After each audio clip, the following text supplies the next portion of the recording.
Good afternoon, guys. Welcome back to Tech Screw TV. Another series on the Landy continues, fuel problems and fuel tank restoration. I've been bumbling my way through this one, and we're just about ready to wrap things up. We've got the red-kote tank sealer to put into the tank today. Really good instructions written on the can. It says to block off all holes that you're not going to use. You only need one hole, and that's to pour the shit into. The rest of it, just tape it up. The issue I'm going to have is because I've decided to put the bash plate on, it's just going to make this a lot heavier and a lot harder to do.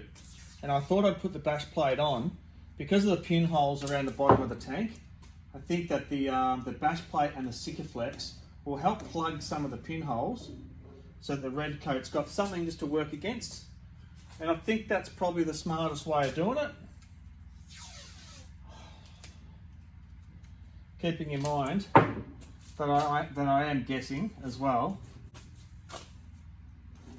So the Sikaflex, I think, is a really good product. I've sort of used that off and on for 20 years, and I reckon it's about that old, could be older. But it says on the box of the Sikaflex that it's fuel resistant, and normal silicone is not fuel resistant. And lots of things aren't fuel resistant. You've got to be careful when you're rooting around with fuel and sealants and glues, etc. So I've got the red-kote.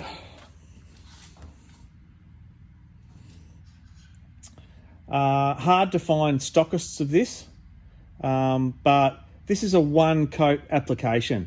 There's other similar ones on the market. It comes in a pack of 3 cans, and you've got to put a can of this in and wash it out, and then use this other can, blah, blah, blah, and then put the sealer in. This is a one-stop shop, apparently. So you can thin this down with acetone, but I'm going to try and do it with one shot. I've actually found half a pressure bottle here. I've missed the lid here, the squeeze top for ages. That might actually be a better funnel. I'll just lop the top off it off.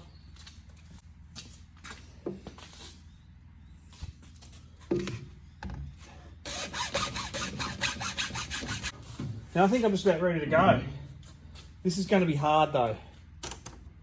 This is going to be very hard.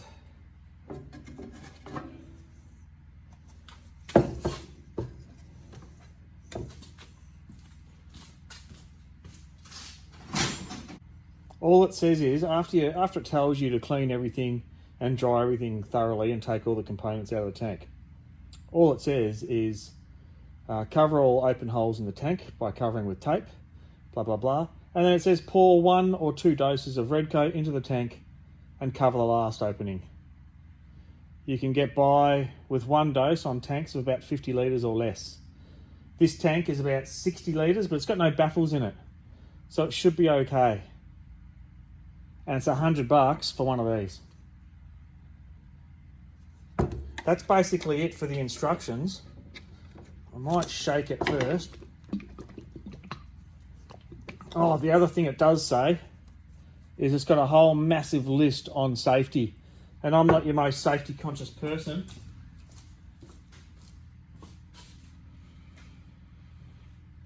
But I think in this situation, when it's banging on about it, even touching the skin, I think it might be a good idea to at least put some gloves on.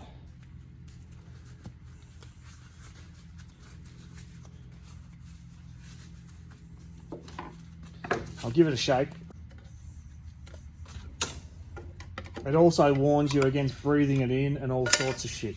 Alright, so it's a red fluid, so it's not just a fancy name. So here goes. Oh, wish me luck.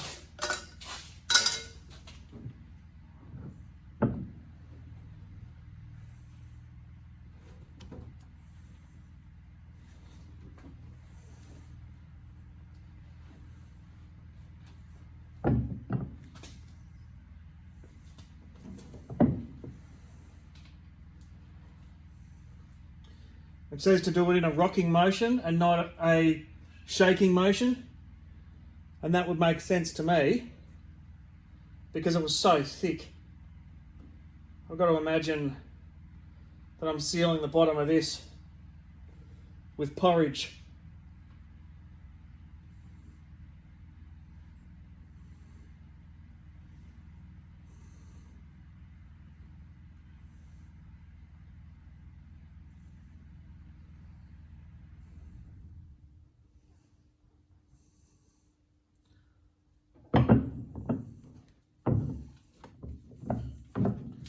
The tank is heavy. It probably weighs about 15 kilos. Maybe more. So I can see that I'm going to be doing this for about half an hour.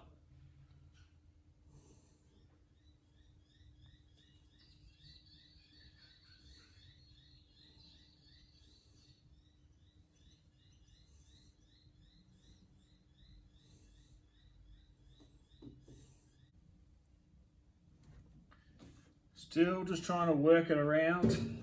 Oh, I can see some red coat that's come out. It's come out of some of the pinholes.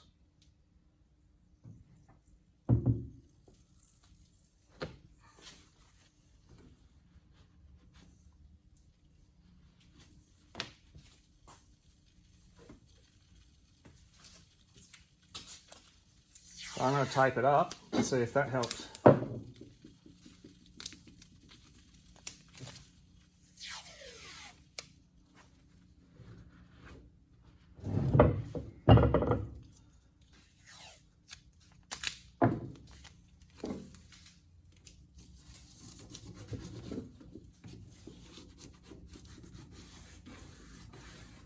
So it clearly says it'll fill up holes up to 1.5 millimeters. And I reckon they were less than that.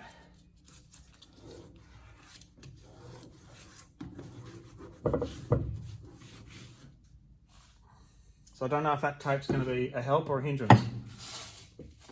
Time will tell. So I'm trying to get it right down into the bottom. Trying to get it right down into there. I can sort of hear it dripping onto there.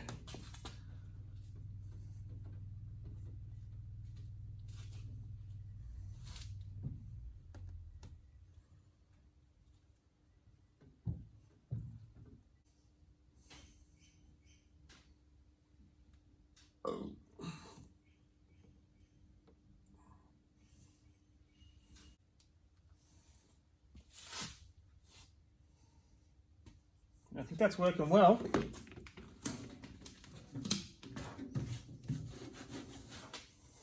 I'm pretty happy with that. It's actually quite fluid. So I was thinking it would be really thick and not moving around that much, but I think it is.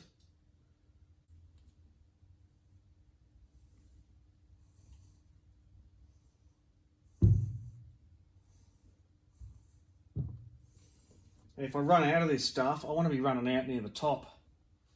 You know, if this was sealed 3/4 of the way up, I'd be happy with that.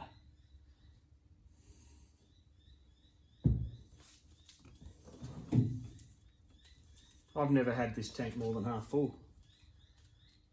Except when I was testing it for leaks at the start of this project. I filled it up with water. And it wasn't leaking then.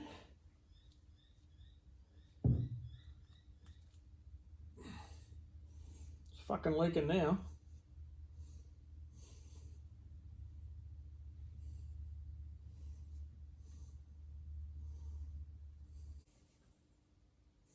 You can see all the Sikaflex is just oozing out of the sides of these holes. So I had it quite thick in circles around the holes. Trying to make sure that no water, no moisture at all can get in between the surfaces. So if moisture can get in these holes here, it can't go any further than about 10 mil inside. And there's plenty of gap, there's about a 10 mil gap there. So there's plenty of room for air.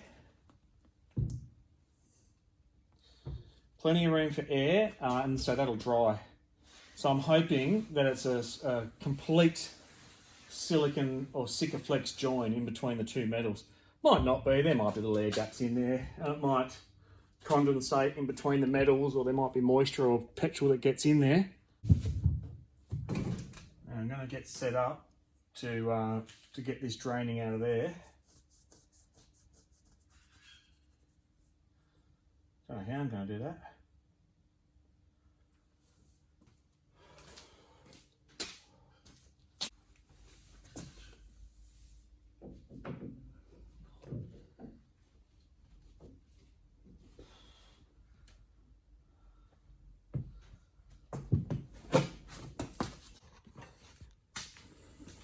So that's it really.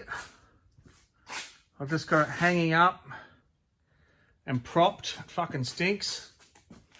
Just trying to get the remainder back in the can. You can reuse it after it goes back in the can. Don't know if I'll be. I don't know if there'll be enough. And that's it. We're just got to wait for it to dry now. All right, time will tell. We'll have a look, and we might as well have a look now and see how much has gone back in the can. Oh shit. Quite a bit.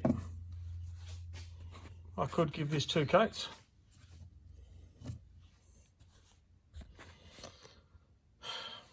All right, guys. Well, I'll get back to you after it's dry, and well, we'll see if it holds water. Thanks for watching, guys.